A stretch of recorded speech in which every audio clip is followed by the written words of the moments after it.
3월 산업 생산이 늘었지만 소비와 투자는 줄어들며 불안한 회복세를 불고 있습니다. 다음 주 실외 마스크 착용 의무가 해제된다는 소식이 전해지자 화장품 기업의 주가가 급등했습니다. 미국 연준의 금리 인상과 중국 상하이 봉쇄 등 영향에 이번 주 국내 증시는 약세를 보였습니다. 새 정부 출범을 앞두고 임기가 만료되는 금융기관장들의 행보에 눈길이 쏠리고 있습니다. 센 경제 라이브 출발합니다.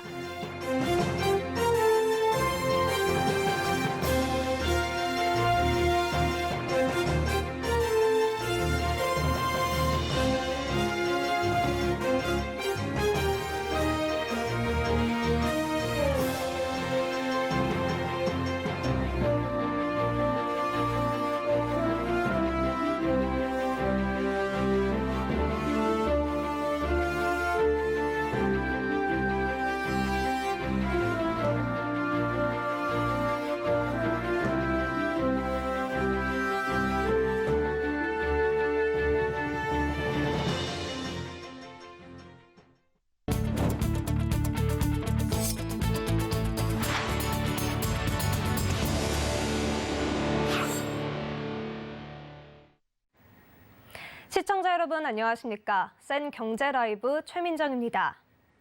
3월 산업 생산이 전달보다 늘었지만 소비와 투자는 감소한 것으로 드러났습니다. 통계청이 발표한 3월 산업활동 동향에 따르면 3월 전산업 생산 지수는 117.1로 전월보다 1.5% 증가했습니다.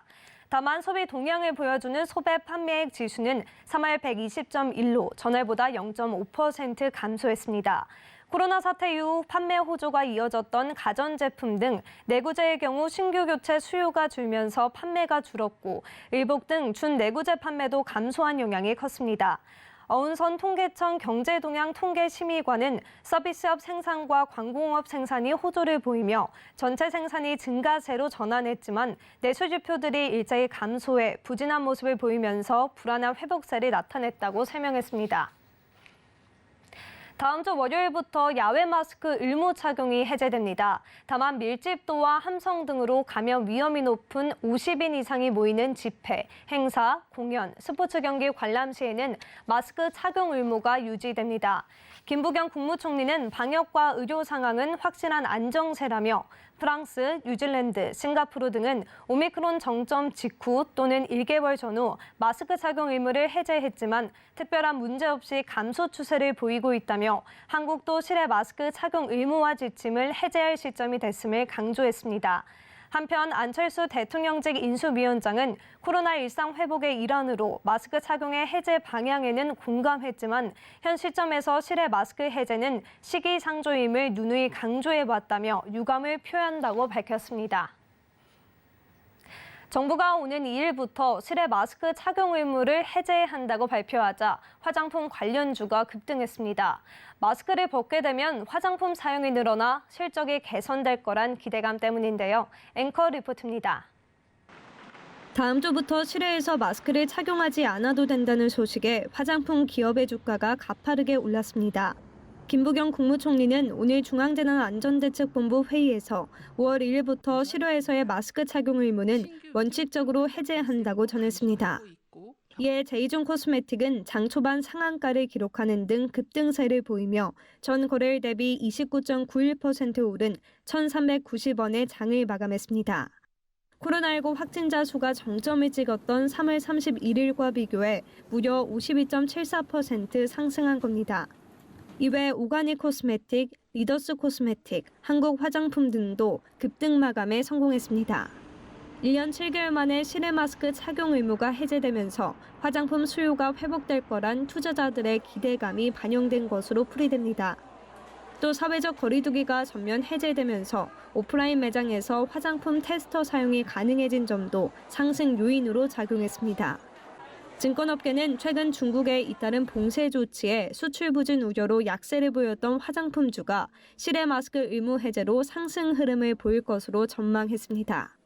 그동안 중소형 업체들 같은 경우는 워낙에 이제 코로나 때 실적이 많이 망가지고 그러면서 주가들도 많이 무너졌었는데 수요가 좀 올라오면서 실적도 이제 많이 개선이 되면서 주가도 같이 올라갈 걸로 그렇게 보고 있습니다. 서울경제TV 최민정입니다. 도시가스 요금이 한 달 만에 또 인상됩니다. 가구당 월 2,450원가량 오르는 겁니다. 산업통상자원부는 다음 달 1일부터 주택용과 일반용 도시가스 요금을 8.4에서 9.4% 인상한다고 밝혔습니다. 이는 지난해 도시가스 원료가 되는 액화 천연가스 수입 단가가 올라 한국가스공사 미수금이 지난해 말 기준으로도 1조 8천억 원에 달한 데 따른 겁니다. 한편 정부는 국제유가가 $100 이상으로 치솟자 유류세 인하 조치를 3개월 연장하고 다음 달부터는 인하폭도 30%로 확대키로 결정했습니다. 유류세 인하분이 소비자 가격에 그대로 반영된다고 가정할 경우 리터당 휘발유는 83원, 경유는 58원, 액화 석유가스 부탄은 21원씩 가격이 인하됩니다. 미국 연방준비제도의 금리 인상과 중국 상하이 봉쇄에 따른 경기 둔화 우려 부각과 기업 실적 우려 등의 악재가 부각되며 국내 증시는 동반 약세를 보였는데요. 오늘은 저가 매수세가 유입되며 반등에 성공한 모습입니다. 한 주간의 증시 흐름 서정덕 기자입니다. 오늘 코스피는 1.03% 오른 2695.05포인트에 마감했습니다. 간밤 뉴욕 증시의 강한 반등에 저가 매수세가 유입되며 코스피도 상승 흐름을 함께한 것으로 풀이됩니다. 최근 뉴욕 증시는 기업 실적 우려와 글로벌 경기 둔화 가능성까지 더해지며 변동성이 커졌습니다. 특히 나스닥은 고점 대비 20% 이상 하락하며 약세장으로 진입했다는 평가를 받고 있습니다. 중국 정부가 코로나19 확산 방지를 위해 상하이에 이어 베이징 일부 지역까지 봉쇄하며 글로벌 성장 둔화 우려가 커졌습니다. 하지만 중국인민은행이 성명을 통해 코로나19로 충격을 받은 산업과 중소기업, 자영업자 등을 지원하겠다고 밝히는 등 중국 정부의 경기 부양책에 대한 기대감도 커지며 투자 심리가 일부 개선됐습니다. 이에 코스피는 한 주간 0.36% 내린 2695.05포인트의 거래를 마감했고 코스닥은 1.95% 하락한 904.75포인트의 장을 마쳤습니다. 한 주간 수급 동향을 살펴보면 코스피는 외국인이 매도한 물량을 개인과 기관이 받아냈고 코스닥은 기관과 외국인이 매도한 가운데 개인만이 순매수했습니다. 삼성전자와 SK하이닉스는 각각 1분기 기준 최대 실적을 발표했지만 삼성전자가 52주 신저가를 기록하는 등 업황 우려 등의 주가는 하락세를 보였습니다. 다만 오늘은 우려가 과하다는 분석에 저가 매수세가 유입되며 삼성전자와 SK하이닉스는 각각 4.01%, 2.74%씩 상승했습니다. 대형주가 지지부진한 흐름을 보인 가운데 테마주의 변동성은 더욱 심화됐습니다. 러시아 사태 장기화에 국제 곡물값이 급등하며 사료 관련주, 육계 관련주 등의 변동성이 커졌고 러시아산 원유 수급이 제한될 것이란 전망에 에너지 관련주 등이 강세를 보였습니다. 증권업계는 연준의 긴축 전망이 주식시장에 어느 정도 선반영된 만큼 그동안 금리 상승 압력에 영향을 크게 받은 성장주의 반등을 예상했습니다. 특히 조달 금리 상승으로 기업 가치 훼손 가능성이 적은 퀄리티 성장주와 엔데믹 관련주 등에 대한 관심을 조언했습니다. 서울경제TV 서정덕입니다. 오늘 삼성전자를 포함해 시가총액 상위 종목들이 반등하는 모습을 보였죠. 하지만 최근 외국인 투자자들의 공매도 거래 대금이 큰 폭으로 늘어나며 국내 대형주들의 주가가 예전 수준을 회복하기까지는 시간이 걸린다는 분석이 나오고 있습니다. 보도에 윤혜림 기자입니다. 오늘 한국거래소에 따르면 이번 주 유가증권 시장 공매도 거래 대금은 2조 1,503억 원으로 지난주보다 58.93% 늘어난 것으로 나타났습니다. 공매도란 주가 하락을 예상해 주식을 빌려 매도한 후 실제로 주가가 하락하면 내려간 가격으로 다시 주식을 사들이고 상환해 시세 차익을 얻는 방식입니다. 특히 이번 주 외국인 투자자의 공매도 거래 대금은 지난주보다 67.63% 증가한 1조 5,602억 원을 기록해 전체 공매도 거래 대금의 73%를 차지했습니다. 공매도에 타깃이 된 종목은 삼성전자였습니다. 러시아 우크라이나 간 전쟁 영향뿐 아니라 세계 최대 물동항인 상해의 봉쇄로 수출 수입에 차질이 생기자 호실적에도 연일 신저가를 갈아치우며 어제 하루 공매도 수량이 156만 주, 금액으로는 1,009억 원을 기록한 것입니다. 이어 다음 주부터 야외 마스크 착용 의무가 해제되는 등 코로나의 엔데믹 전환이 가속화되자 수혜를 입었던 네이버, LG 디스플레이도 업황 부진이 예상돼 공매도 상위권에 이름을 올렸습니다. 최근 정부가 상반기 중 주식 공매도 완전 재개 방침을 철회했지만 공매도 대기자금이라 불리는 대차 잔고도 72조 3천억 원 수준이기 때문에 대형주의 주가 회복은 당분간 쉽지 않을 것이란 의견입니다. IBK 투자증권 투자분석부는 중국의 제로 코로나 정책으로 단기간에 매도 포지션 정상화는 어렵다고 판단한다며 이미 외국인 매도 포지션으로 국내 증시가 하락한 상황에서 지수의 방향성보다는 낙폭과대 주식과 개별 성장, 테마주에 집중하는 것이 적합하다고 전했습니다. 서울경제TV 윤혜림입니다. 삼성전자 주가 전망에 먹구름이 잔뜩 낀 모습입니다. 증권사들이 앞다퉈 삼성전자의 목표 주가를 낮춰잡기 시작했는데요. 김혜영 기자입니다. 삼성전자를 바라보는 증권가의 눈높이가 낮아지고 있습니다. 목표 주가를 기존보다 10에서 16%가량 낮춘 겁니다. NH투자증권은 삼성전자의 목표가를 기존 10만 5천 원에서 8만 7천 원으로 16%나 하향 조정했습니다. 신한금융투자, 다울투자증권, 메리츠증권, 하이투자증권 등도 줄줄이 목표 주가를 낮췄습니다. 1분기 역대 최고 분기 매출이 무색해진 상황입니다. 삼성전자는 올해 1분기 매출 77조 7,815억 원, 영업이익 14조 1,214억 원을 기록했습니다. 반도체 수요 불확실성이 여전히 크다는 점이 발목을 잡고 있습니다. 러시아와 우크라이나 전쟁, 중국의 봉쇄 등 매크로 이슈가 장기화되며 공급망 충격과 수요 둔화를 야기하고 있는 겁니다. 증권사들이 전망한 올해 삼성전자의 연간 영업이익 추정치는 61조 원 수준입니다.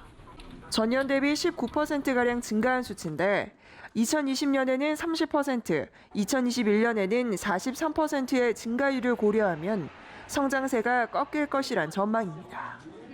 신한금융투자는 매크로 이슈에 의한 수요 둔화로 실적 증가 속도가 생각보다 느릴 것이라며 올해 하반기 메모리 가격은 기존 예상을 하회할 것이라고 설명했습니다.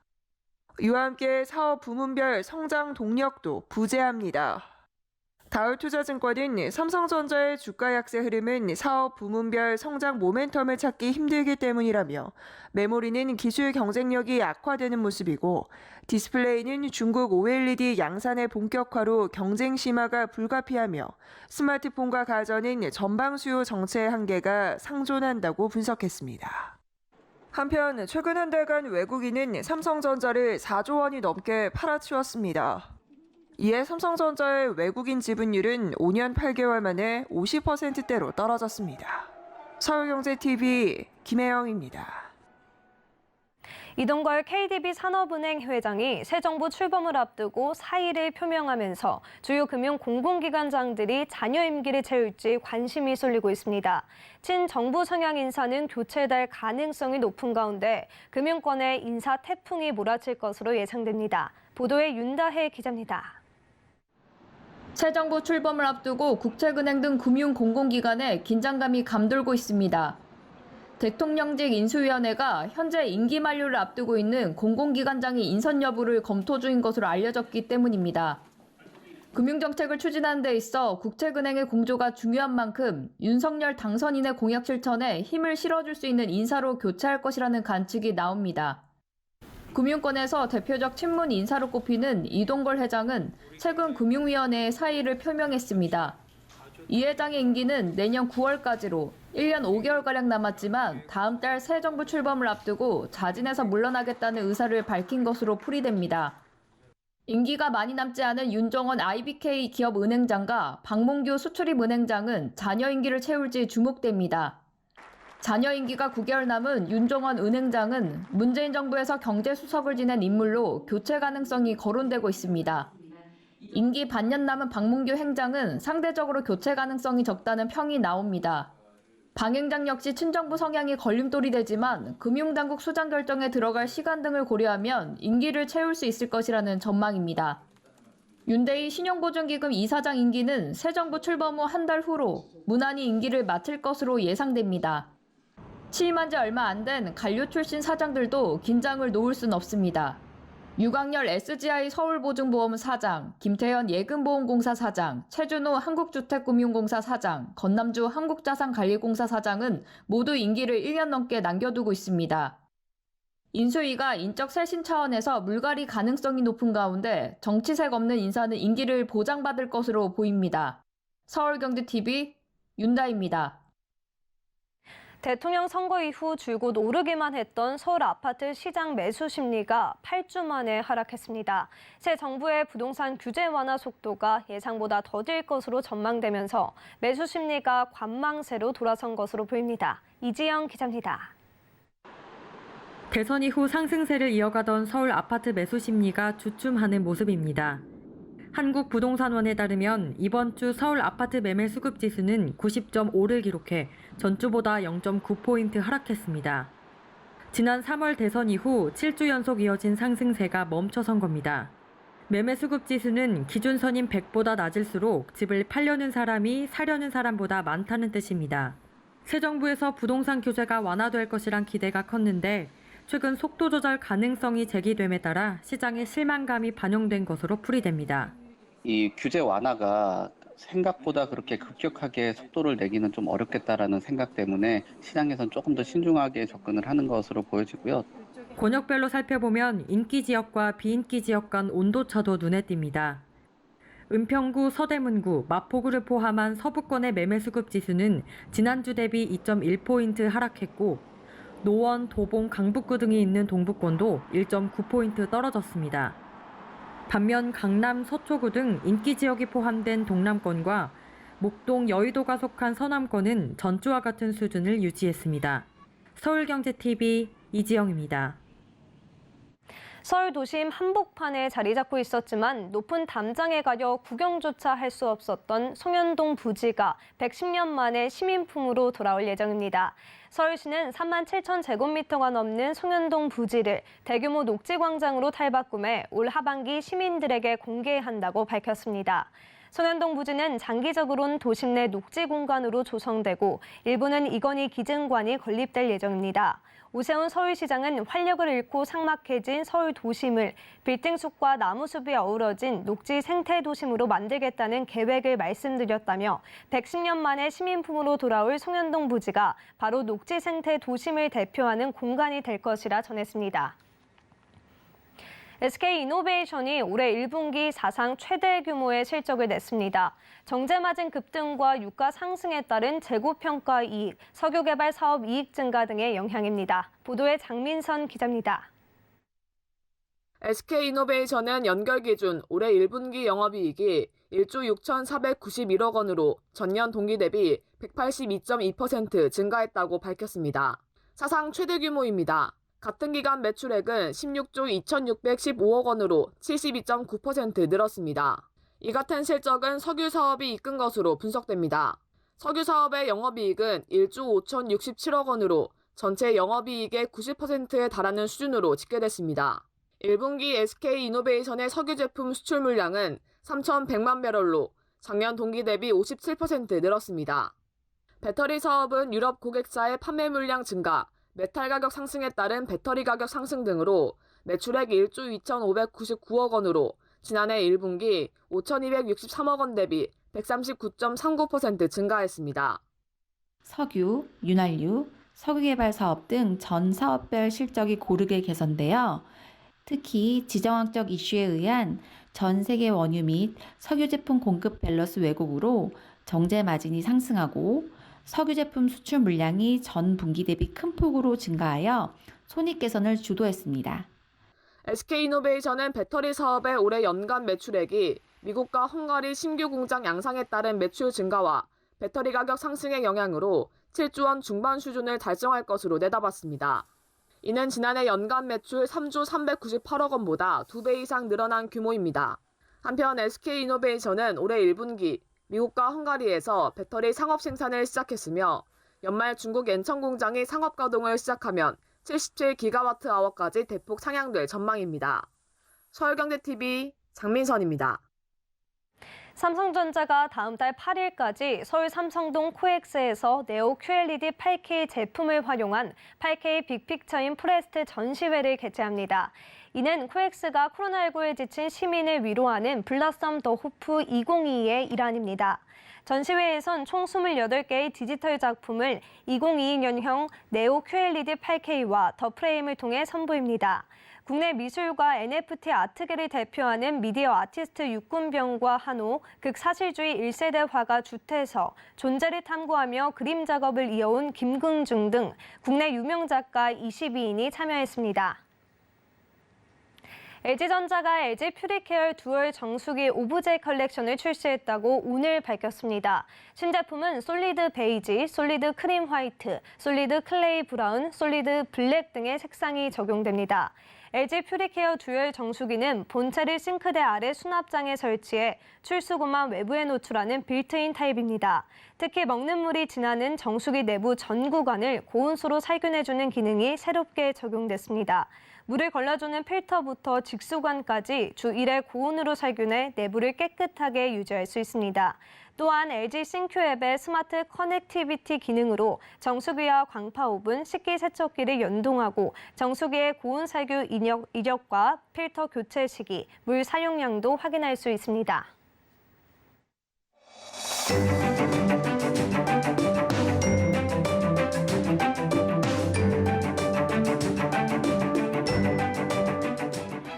안녕하세요. K웨더 라이프스타일 예보 박유라입니다. 이번 주말 이맘때 봄 날씨를 보이며 낮 동안 온화하겠습니다. 서울의 낮 기온 18도 선이 예상되는데요. 다만 일교차가 크다는 점 유의하셔야겠습니다.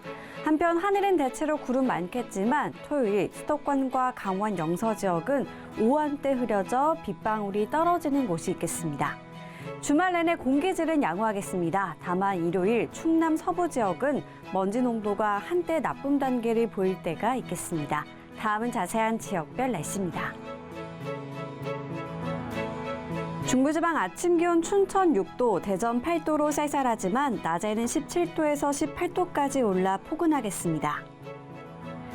동해안 아침에 강릉 8도, 속초 5도로 시작해 낮에는 20도 안팎까지 오르는 등 일교차가 크겠습니다.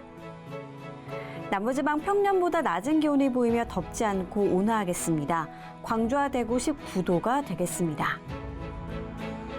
서해상으로 비가 오겠고요. 물결은 남해와 동해상으로 최고 3.5m까지 매우 높게 일겠습니다. 다음 주는 구름 많은 가운데 다시 기온이 오르면서 초여름 더위가 나타나겠습니다. 날씨였습니다. 센 경제 라이브 마치겠습니다. 시청해주신 여러분 고맙습니다.